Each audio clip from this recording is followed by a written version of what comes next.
Actress Nusrat Bharucha के खिलाफ फतवा जारी किया गया है। उज्जैन के महाकालेश्वर के दर्शन करने पर फतवा जारी हुआ है।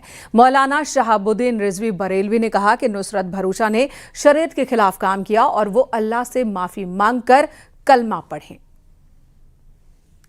मंदिर उज्जैन में नुसरत भरूचा ने जाकर के दर्शन किए, जल चढ़ाया और वहाँ मजहबी परंपराओं को निभाया। इन तमाम चीज़ों की इस्लाम इजाज़त नहीं देता है।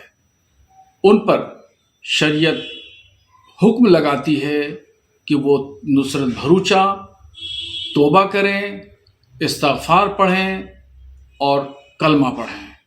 उन्होंने इस्लाम के उसूलों के खिलाफ काम किया है।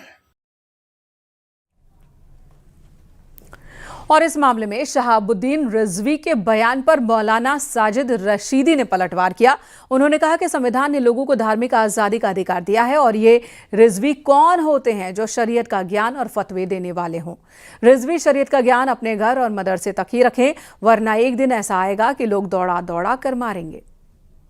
संविधान में हर आदमी को आजादी है, जिसकी चाहे पूजा करे, जो चाहे खाए, जो चाहे पिए।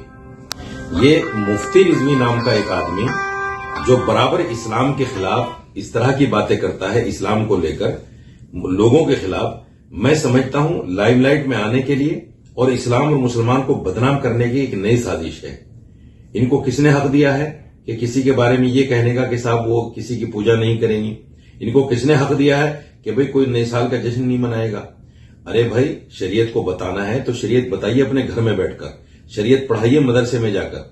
आप टीवी में आकर शरीयत बताएंगे? आपसे पूछा किसने? आपसे फतवा कौन लेता है? ये सारी चीजें आप जहन में रखो, एक दिन आएगा मुसलमानों